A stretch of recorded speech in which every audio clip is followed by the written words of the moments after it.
Today on the podcast, we're going to talk about all the updates to RTAG and what is coming for the convention and maybe a couple things that you need to look out for. We have Mike Nanoff from Customs and Border Protection that's going to talk all about CBP, what they have in the air and marine operations and what they can offer you. And then in the kit bag today, we're going to talk about 3 things specific to veterans and what you can do on your resume that will make you stand out just a little bit more. Sit back, relax. Welcome to the RTAG Nation Podcast.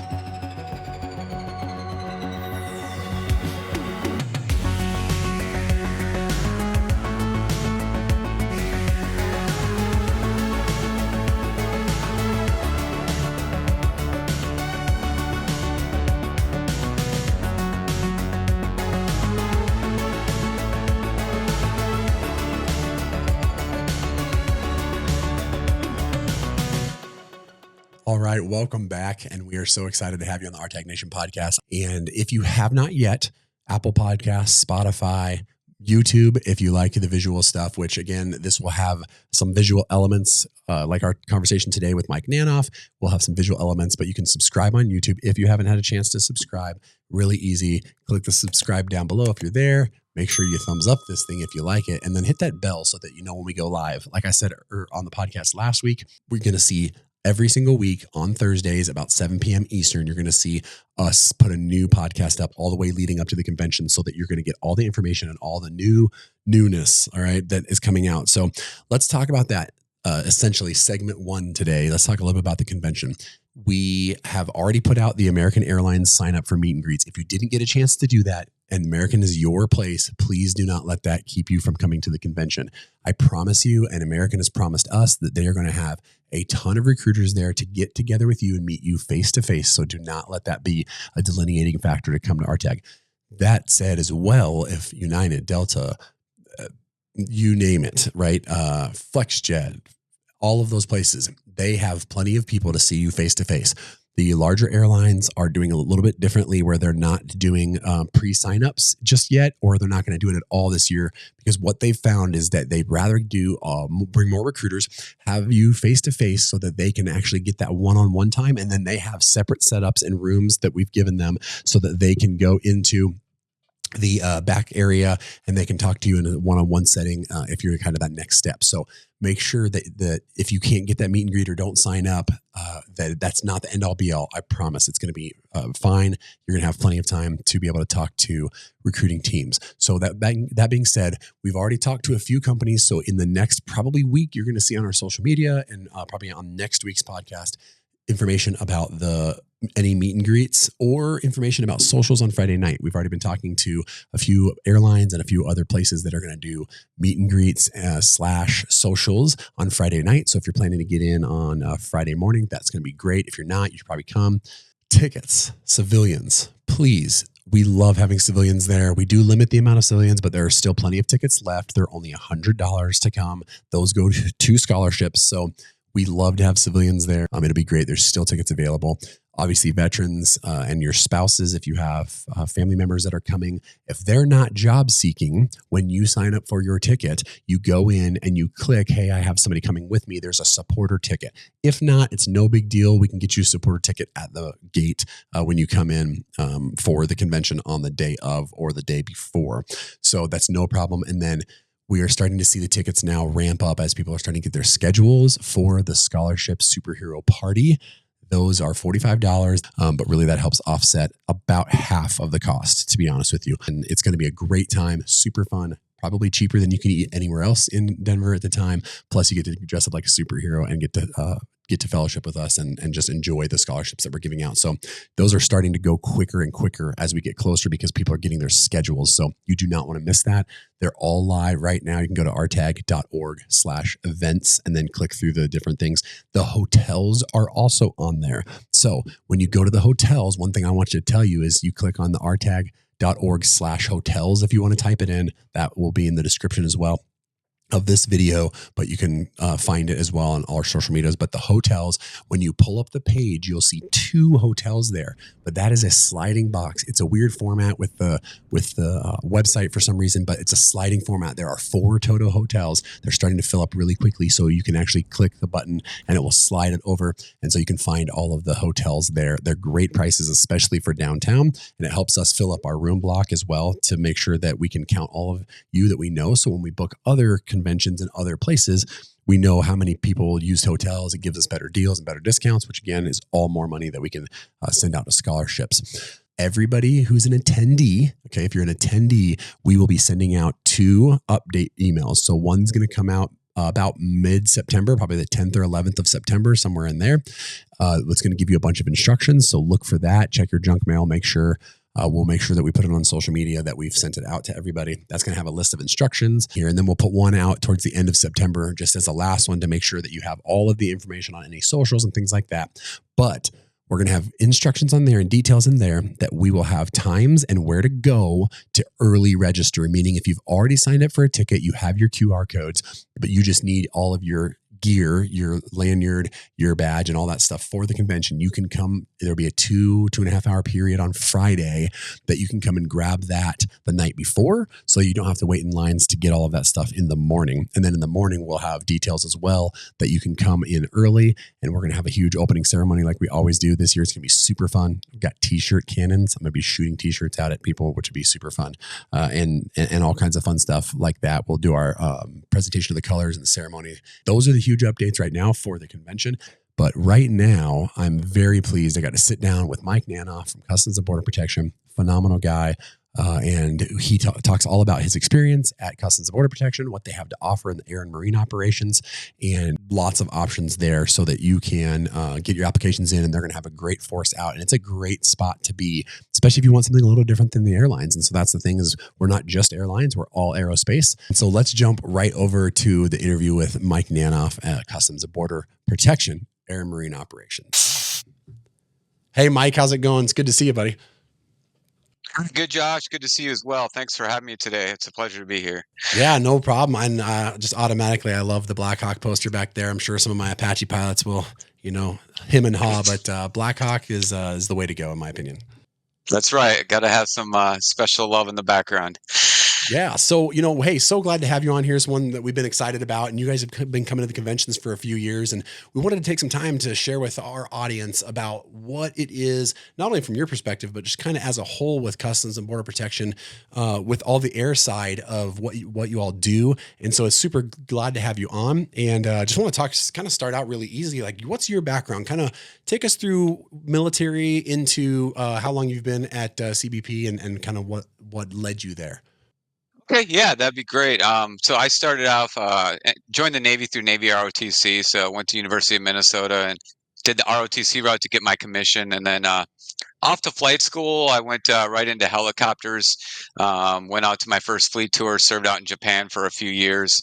And then I came back here to San Diego, where I'm at now, and picked up an instructor role. But shortly after that, I also got picked up for test pilot school, which was a great opportunity in the military. I did that for the school, and then master's degree, and then a few years in the test squadron, and then rolled back to the fleet as a department head, serving on the Ronald Reagan with HSC4, the Mighty Black Knights. And then after that, I got pretty lucky. I got a couple short in a row. I was lucky enough to go back to the Fleet Replacement Squadron, which is where we do our training, HSC3 over here on the West Coast.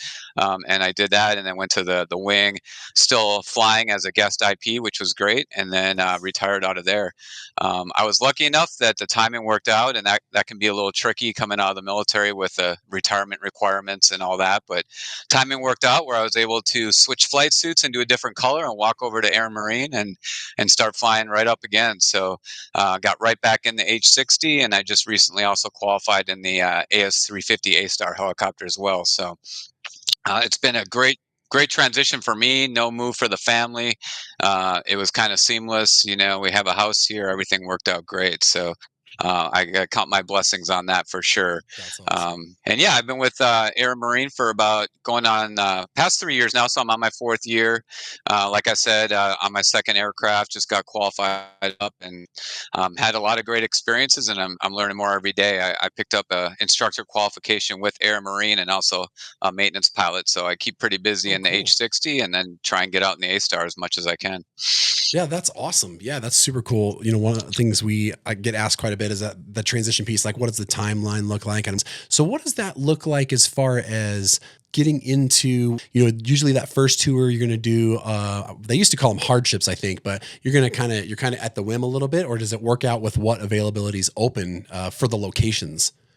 Yeah, I would say, Josh, that it's not necessarily you have to do a hardship or you have to do a tough location the first time around. There is definitely a tendency that you will work on the southern border and southwest border. Most of the northern branches are very small and more senior, and you're not going to learn a lot as a new agent up in the north because you just don't have the same amount of people around you, and those spots don't open very much. So in general, yes, you will be along the border, but that's where most of our operations are. So that's just where most of our locations will be. Um, and then as far as location, it's a government job and people can retire in 2 weeks. It's not like the military where we have a year notice. So people can retire, move on, resign, that kind of stuff. So it's somewhat unpredictable on where spots are going to be open, especially when somebody applies and that's the first thing they ask is, hey, Sure. what spots are available?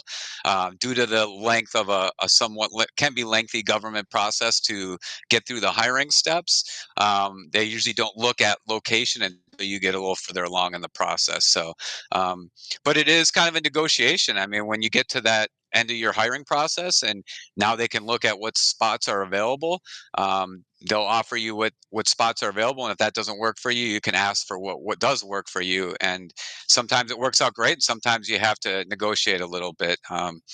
So yeah, there used to be a specific branches that could or could not take new hires, but right now it's pretty much the trend is when we have spots open, we got to fill them, and it doesn't make sense to move people around when we can fill spots. So Great. And I think that's going to be really interesting for people because I don't think they realize that there is possibility for some negotiation in there, which is nice that at least that's an option maybe that could be presented. So that's, because I always thought, hey, it's like, this is our openings, take it or leave it. So that's interesting to know. One of the things, obviously you're a veteran. One of the things that we always try to, when we have these conversations is like, why does obviously you don't technically speak for the part of the company. We know a little bit on the Customs and Border Protection side, but why is it that veterans seem to be such a natural fit for the CBP Air and Marine Operations mission and what you do? yeah, good question. There's a few reasons. I say first and foremost is just the pure fact that we have minimum hiring requirements that have to do with aviation experience, obviously. Yeah. So you have to build that somehow, and a military background is a great way to build that without paying it through your own pocket, and obviously get well above our minimums for hiring. So military background is a plus for us just based on experience and various operating conditions and all that stuff.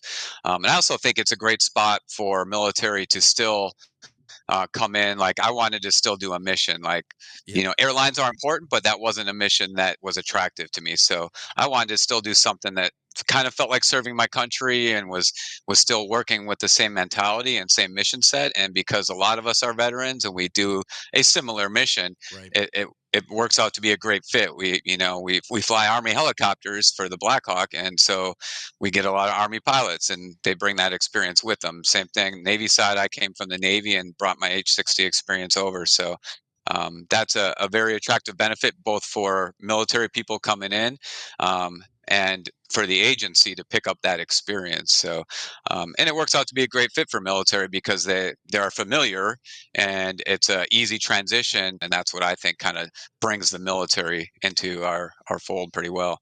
Yeah, I love that. Now, is it considered part of the civil service program? Is there like buyouts that they have similar to civil service if you have military service that you get extra benefits when you come over? Yes, absolutely. We are GS employees. However, there's a military buyback program, and the financial details I won't get into. But basically, if you have prior military service, now it's different for me since I retired and I'm receiving a tired paycheck. It's not as beneficial to me. But for Right. people that haven't reached their full 20 years and gotten that final paycheck, if they get out in 10, they can put that 10 years towards their CBP. So when Okay. they do 20 with CBP, they will collect a 30-year retirement at the end. And Nice. that's kind of the basic overview of it. It financially makes sense to get a 30-year retirement for the rest of your life with a little bit of buy-in. That's awesome. And then one thing I found out recently from a friend of mine who's actually might work with you, Morgan LeVake, if you know him. But Absolutely, yeah, yeah, yeah. Morgan's Morgan's great. one of our great pilots. Yeah. Yeah, he was a Yep. C-12 unit with me. But he was telling me about there's a little bit there's a LEO, law enforcement officer percentage bump, correct, for over certain GS scales. Is that right?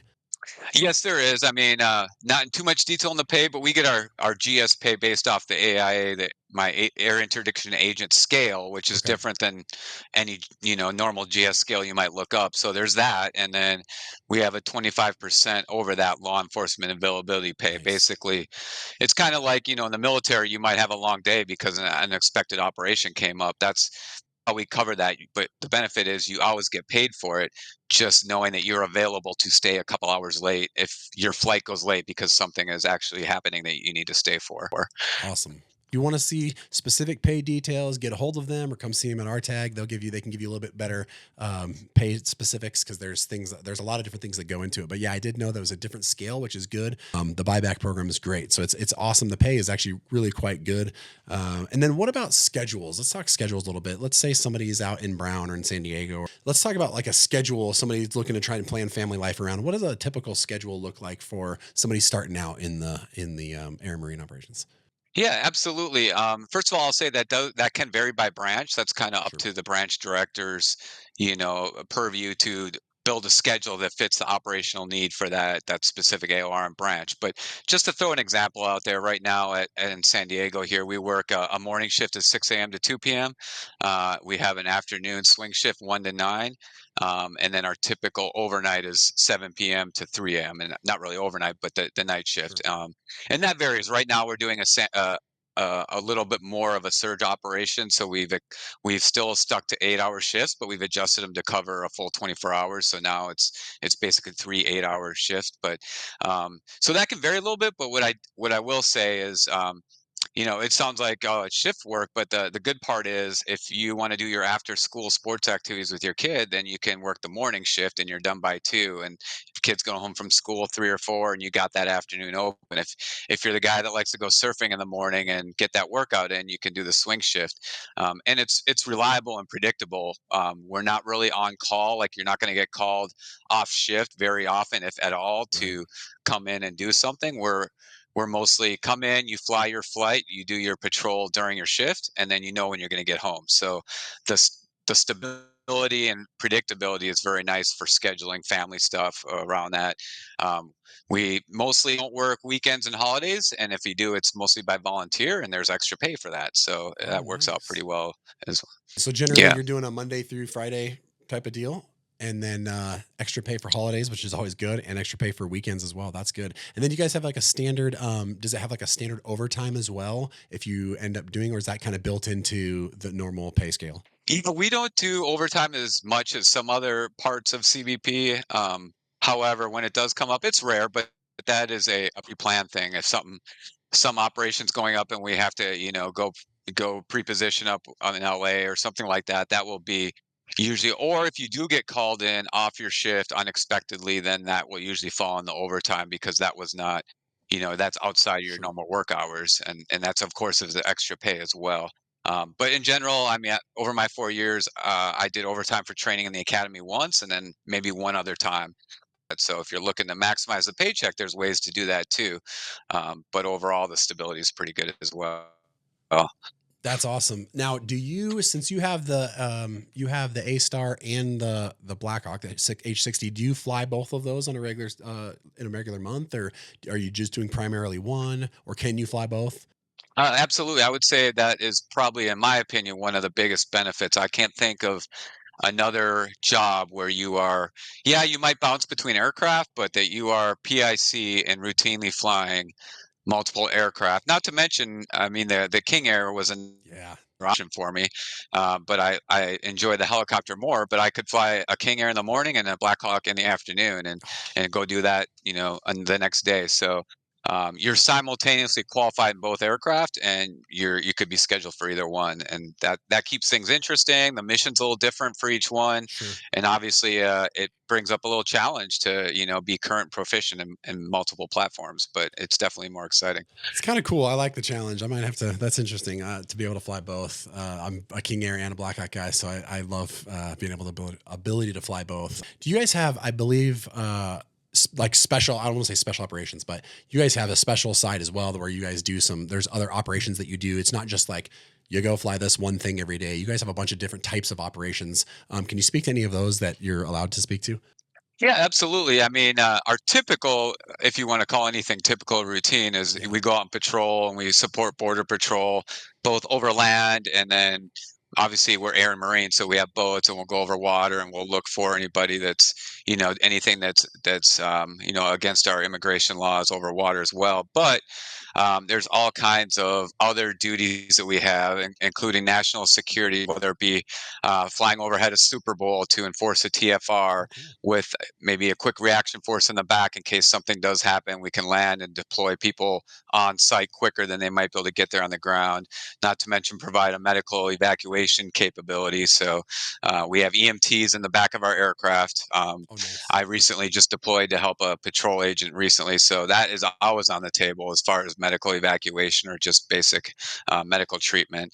And then hurricanes, search and rescue, absolutely. A lot of our patrol missions, although we might be enforcing a law, sometimes those immigrants that come over don't realize the high stakes they're taking, and it turns Yeah. into a rescue mission pretty quickly. So that rescue capability is first and foremost always on the table for a possible mission. And then we work with pretty much all federal agencies and even Yeah. state and local. So any support that comes up, sometimes we'll be overhead when the FBI needs to serve a warrant on a house, and we can record it and we can support them with overhead surveillance and all that kind of stuff. So you got to be ready for anything.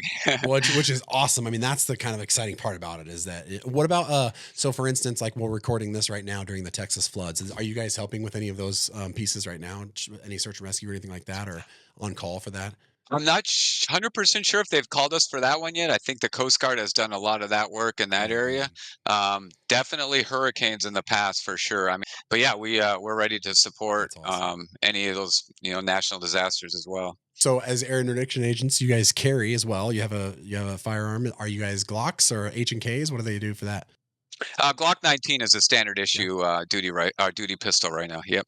That's awesome. Yeah, Yeah, that's and then yeah, if you're a firearms guy, it's pretty cool. Like you can get issued your standard is your pistol and your rifle, but we do have some other options. And right now, we just got a red dot for our Glock 19. So nice. today, I'm heading out to range to get qualified on that. And yeah, so that's good. Every quarter, you have to go out to the range and qualify, and then you can keep proficient outside of that as well on the firearm side. Yeah, that's fun. I'm a firearms nerd, and I know quite a few people that always ask, like, okay, so what do they carry? So I thought it was the Glock 19, Yeah, but and if I don't know if you follow too much, but the 43X is what we just acquired oh for. yeah, Um, yeah, that's kind of a nicer. It's a thinner. The magazine is a single stack, yep, so it's a thinner, a little bit better for off duty carry, but still a good service pistol. So yeah, big fan. I have the 19 and the 26, Okay, but yeah, there's good options there. And I don't know if anybody's ever mentioned we do fall under. I apologize if I get the terminology, LEOSA. It's, you serve 10 years in this job and you get to concealed carry for the rest of your life in all 50 states, basically. So that's kind oh of a, that's good. a perk if you're looking. Yeah. We talked about quite a bit about what you do, and I think this is super interesting. I love it. What's the process? So let's say I'm ready to go. I'd like to start filling out an application or whatever. What does that process look like? Maybe the stages to the point of I'm getting a job offer and we're at the table now talking about where I want to go. Yeah, real quick overall, I'll hit the wave tops here, but you send in a basic application, and that's just going to cover, hey, do I meet the minimums, flight hours, U.S. citizen, all the basic stuff. Okay, Okay. you meet the basic requirements. You'll get a tentative selection letter, which means, all right, we're going to start that process. Usually, what kicks off first is going to be a medical and a physical fitness test. Both of those pretty low threat. You'll go to a local medical office that's contracted out, and then they'll do eyes, ears, vision, basic stuff. and then you're good to go. And the fitness test is very basic. Not even worth going into details, but you'll be fine on that. And then I would say the biggest part, and it's not really big on the applicant side, but is the background check. Okay. So you'll fill out Equip, they call it. It's the software, but Yep. you'll pretty much everything that everywhere you've lived. I mean, you're familiar, but everywhere you've lived for the past 5 years, everybody you've talked to, all that stuff, and then that has to get processed, and that's the biggest hang up in our hiring process is just the process that it takes to go through background checks. And then there is a polygraph lie detector test, which also isn't a fun part, but we've improved that and it's gotten a lot better. There are waivers for military with a TS clearance that's still active, but other than that, there is a polygraph. So once you get through those major hurdles, you're on the final glide path to hiring. You'll go to a final assessment, which is going to be, they call it a 3-part interview. It's a basic interview on basic flight stuff like your private pilot, airspace, stuff like that. And then there's a shorter scenario-based interview that's just to make sure safety consciousness, stuff like that. And then you do a flight assessment, usually it's the A-Star or a Cessna 206, depending if you're a fixed wing or rotary wing background. And then after that, you're at the location negotiation table and you're trying to see if we got a spot that works with your desires, and then you'll head off to the academy, and the minute you enter on duty, we call it, you're getting paid and you're building retirement and you're building your steps up through the GS process. So while you go off to academy training, all that is starting. So you're on board and you're building that seniority as soon as you're hired. So how far out should somebody start this process if this is like the place they want to be? Yeah, that's a tough question, and it does vary. Just on timeline, I've seen it go as quick as 60 days for somebody that has a TS clearance and gets the waiver for polygraph. Typically, I would say 6 months to a year. Okay. And it's different. If you're coming from a civilian job and you can just keep working and go through the process, then just apply. And, as you get closer, you can work your transition with that job. But if you're like me and you don't have the benefit of just dropping a letter 2 weeks out and leaving the military, you have to plan ahead a little bit. So I generally tell those people in that situation to start a year out. What you want to do is have all your steps complete, and we're done, and you're done with us. You've got all your steps complete, and we're just waiting for you to be on terminal leave or to transition to reserves or whatever your step is, so that you can enter on duty. But there's no harm in getting that done early. If you do it 5 years out, you're going to have to redo some steps. But I would say about the 1 year out point is a good starting point to start getting all that done. Okay, that's great. Yeah. So if you're hearing this, if you're about coming in on that year focus, make sure you come check them out at RTAG or reach out to them, and we'll get you that information as well. So what, a couple more questions if you got some time, but what does the academy look like? There's no secrets about the academy. I mean, the bottom line, the point is to take somebody from off the streets with no law enforcement background and get them to the point where they can be a federal law enforcement agent. And bottom line, that's what we are. Yes, we fly, and we're not working with hands-on with people as much as maybe a street cop would be, but we are federal agents and we have to be prepared for that. So it's going to take somebody who's never fired a firearm, never doesn't know anything about law, and you're going to get the basic law courses, a lot of shooting, a lot of firearms orientation. It is not flying focused at all, because this is the only part where you're going to take a break from that so that you can get that law enforcement background. So yeah, it's going to be mostly the law, learning some law, doing firearms, doing some basic arrest techniques. If you had to handcuff somebody, how to do that safely, how to do it properly. And then it's a lot of fun. I thought it was kind of like an adult summer camp. You're staying in not a barracks. You're staying in a room. You got a chow hall. I mean, everything's set. You have to do your own laundry is about the only downside, but no, the training is good, and it was interesting for me because even with the military background, I didn't get much into the law, and not as much firearms as I did as well. So it was a good experience for me, and you learn some off the wall stuff like how to do a surveillance, how to track people without being detected, and some fun stuff like that. Yeah, 16 weeks long. Oh, that's what I was going to ask. 16 weeks long, and where is it at? It's in Glencoe, Georgia, so it's the Federal Law Enforcement Training Center. So it's the same training where a lot of agencies go to, but you will be in an air and marine only class. So you will be with your agency counterparts versus you're not thrown in with like HSI, TSA. A lot of the Sure. federal agencies do their academy there as well. So don't go in the summer. Got it. Since it's in Georgia. Are you going to be at RTAG this year? Are you coming? I am planning to be there, and I'm looking forward to it. Yep. Awesome. So far, what has been your favorite, since you've been there a few years, what's been your favorite thing as part of the air marine operations over the last 3 years? Oh man, that's a tough one, but I would say, like we discussed, the variability in the missions that always keep things interesting is probably the biggest thing. And equating it to the military, obviously, you're doing a lot of training. Like, I don't know, maybe 80 to 90% of your flights are training. But when you actually go out and do a mission is a little bit more rare. Obviously, we don't want to always be at war or anything like that. So it's good that we're not always doing that. But this job is on the flip side. Like, we are doing our mission every day and we have to squeeze in training. So that's a good thing that I think like you get a little bit more operational experience in that. But if you want to say like, hey, what's the favorite thing I've done? There's a lot of them. One I do think of is out on a routine patrol. There was a mountain biker that went into Carrizo Gorge, which is there's a path along a mountainside and it's very hot. It's very steep. It's very rocky. And he went off the path on the mountain bike. So broken leg, broken arm, broken ribs, broken vertebrae. And we went in there. We couldn't land next to him, so we had to land the A-Star, hike to him. I am still a qualified EMT, so I treated him, and then he got hoisted out as I was there treating him. So the ability to be there for that and hopefully make a difference in somebody's treatment and maybe even saving their life or at least keeping them comfortable is something I'll never forget.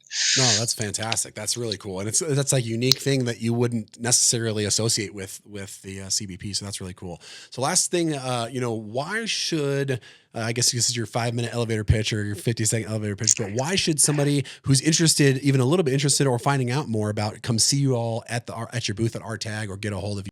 Yeah, I would say with my experience, the biggest perks of the job is good pay. Everybody asks about the pay, but yeah, you might make more in the airlines after a few years. But if you're talking about the balance of a interesting job with a mission and quality of life, I would say like the ability to go out, do something fun, and come home for dinner every night with a family. I don't know if there's many other jobs like that where you can get that same balance of a mission feel similar to the military, similar camaraderie. We've all been there, done that kind of thing. And it's less stressful, but still fun. But yeah, then you get to unpack and you come home and you're home for the weekend, you're home for dinner. Very, very well balanced. And the stress level has absolutely gone down for me. So if that's what you're looking for, then come by. There's no pressure. We can get you in touch with a recruiter at a local branch that's close to where you're at. You can come check out the branch, take a look at the aircraft and just see if it's a good fit. That's awesome. Mike, I really appreciate your time and thanks so much. I look forward to seeing you in person again this year, but thanks so much for your time. I think this is going to be super helpful and useful for people. Where should they go website wise? It's going to be down in the description as well, but where can somebody go if they're like, hey, yep, I don't even need to wait to the RTAG convention. I want to head out and see information. Where should we send them? Yeah, we got a couple of places. First, I'll mention usajobs.gov has been the federal website for a while, Yep. but I would steer away from that just for now. And that sounds funny, but that goes through a lengthy process. Right now, we have what's called a direct hire authority. So airlineapps.com is a good one. Look for us on there. Otherwise, I can put my contact info out. You can get right to a recruiter, and I can send a one-page app, and we can get you started with a resume in that app, and we can get that started as well. Sounds great. And we'll put that in the description. Mike, we'll put your information down in the description as well, and a couple of those links as well. But look forward to seeing you in October, man. Thanks so much for stopping by, and we will talk soon. Sounds good, Joshua. I appreciate having me again, and we'll see you in Denver in October. Looking forward to it. All right, man. I hope you really enjoyed that with Mike. Mike, thanks for stopping by, man. We're so glad to have you, and we're so excited for what you all have available over at the Air and Marine Operations, Customs and Border Protection. If that's something that you're interested in, we've got all the information in the YouTube description. So those of you who are listening, you can jump over to the YouTube description really quickly. on the page, and you'll have links and contact information for Mike and his team. And then obviously they're going to be at the convention. I think it's a really cool opportunity for somebody that wants to do something a little bit different, maybe still wants to serve mission wise or wants to do something a little bit different than the airlines or 135 or something like that. I think it would offer a great opportunity for you. And so thanks, Mike, for coming over. We really appreciate it. Now it's time to jump into our last segment for today, the kit bag.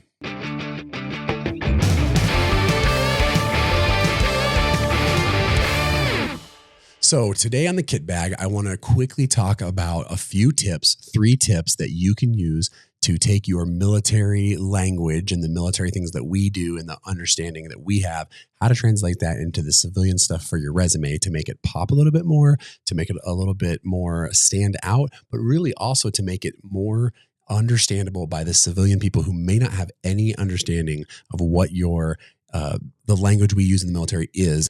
Tip number 1, translate military flight and maintenance experience into civilian language. This is huge, right? Because the civilians may not know. A lot of the 121 carriers do know because they've been trained or military people have come in and shown them what these little things mean, but a lot of other places don't know, right? So using terms like PC, SP, ALC person, life support, they may not know what that means. And having to find a way to contract all that, put it really concise and quickly in your resume could be difficult. But let's use the aviation side, for example. Let's say I was a company IP on the H60. Great. If Joshua was reading your resume, too easy. I know exactly what that means. However, if an HR person's reading your resume, or if they're about to ask you a question about it, you could end up getting a question of, well, what is a company IP for an H60, instead of something that's a tell me about a time that's leading you down the road to get that job and move in. So instead of something like company IP for H60, how about instructor pilot with 1,200 hours of multi-engine turbine time? You can put that it's in a rotary wing aircraft, trained over 40 aviators in advanced IFR operations. That's a really quick bullet line, but it's very easy to understand for somebody who's sitting across the table who may have no experience with military. Oh, instructor pilot, they got 1,200 hours. They teach people. So there's a CFI kind of mentality there. And IFR operations, which is what 121 does, which is what 135 does, which is what a lot of these operators do. So instead of company IP, do something a little bit more like that.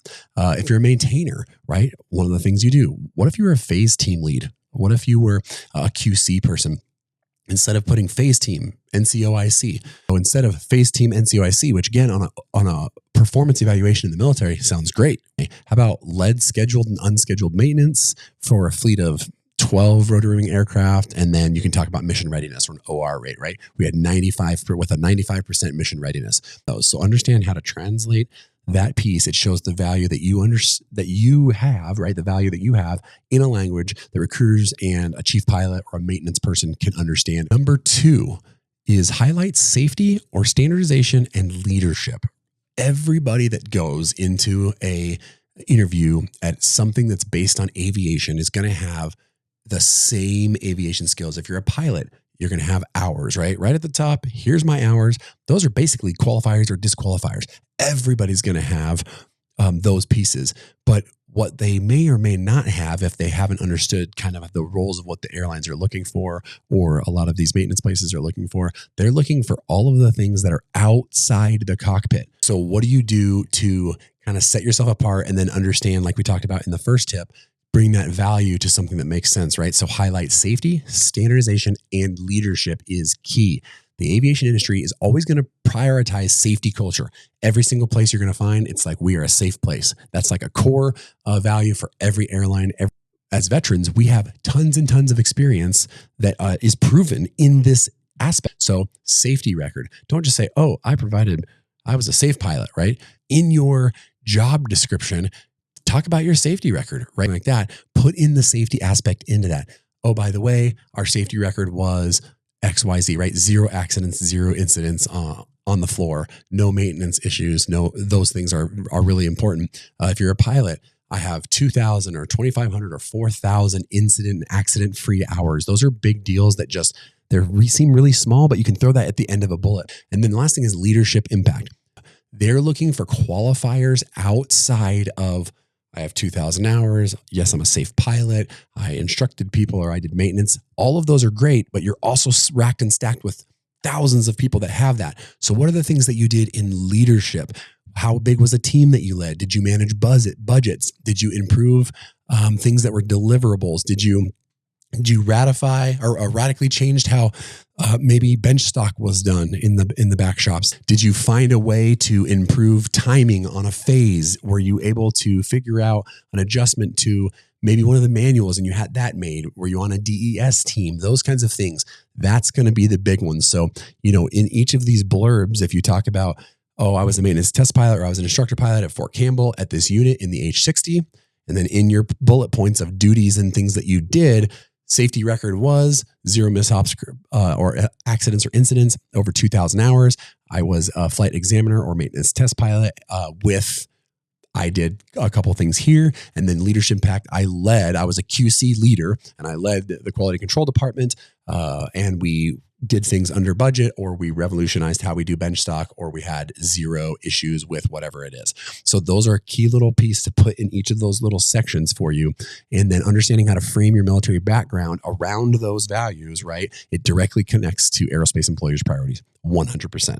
And the last tip is understand how to showcase your civilian credentials and transferable skills. So what that means is make it clear that you already have bridged the gap of what they're looking for. You're not just a military person. I think of things like, do you have an FAA rating? Were you fixed wing in the military, or were you rotary wing? But do you have those rotary wing things? Not just a pilot's license, but maybe you have an NVG instructor license. That's one little extra thing, right? A&P certificates are huge. If you have that, obviously, it better be on your resume. But you can also talk about, you can take maybe a quick blurb of receive my A&P while doing something, right? Maybe deployed or something like that. And then dispatch licenses. A lot of people don't think about that. Air traffic control. Maybe you were enlisted and you went to officer, but your enlisted time, you were an air traffic controller. Yeah, absolutely put your ATC license. Or if you were an A&P maybe you were a backseater and you moved into the front seat, put that stuff. Those are little things that just really make you spread apart from other people. And then again, later on in your career, once you're at that airline, those are things that are going to come back to help you as well. And that'll be a big important thing. So, but don't leave it there, right? If you've got those ratings, don't leave it there. They should be paired with a skill. You have the certificates. Now you want to pair those with a skill. You want to make sure that it's not just saying, I got an A&P. Okay, great. That's an A&P. But if you can find a way to set that and say, got an A&P, and pair that with a skill because you were in the production control office. And so you can say, I'd use this to, I was a lead of complex scheduling and logistics protocols. Awesome, right? Crew resource management. I have my rating an NVG instructor in the civilian side, and that's a pretty unique thing, but because in that it's a high level of crew resource management required to fly in very difficult phases of flight under nighttime conditions under night vision goggles. So add that little line that adds the little transferable skill right into what they want to do on there. And so this also reassures recruiters that you've done things already that translate into the job they're trying to hire you in. Not just saying I have a civilian credential, but you're finding a way to marry that up with a skill that is transferable that the airlines are looking for. So that's it. That's the 3 tips. They're a little bit broad, kind of intentionally. 1, translate military flight and experience into civilian language. 2, highlight safety, standardization, and very importantly, leadership. What are the qualities outside of the cockpit that you bring to the table uniquely because of your military experience? And then 3, showcase your civilian credentials that you have already and marry those with transferable skills. Partner those with transferable skills for. And so that's it for today's Kit Bag.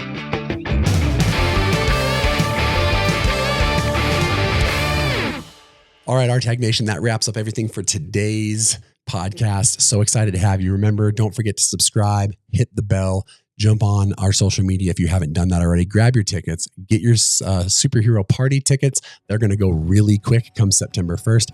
And we have a lot of special events set up for you. Next Thursday, we will be back again. And very excited about what is to come for this podcast. And thank you for tuning in. RTAG Nation, we'll see you in the next one.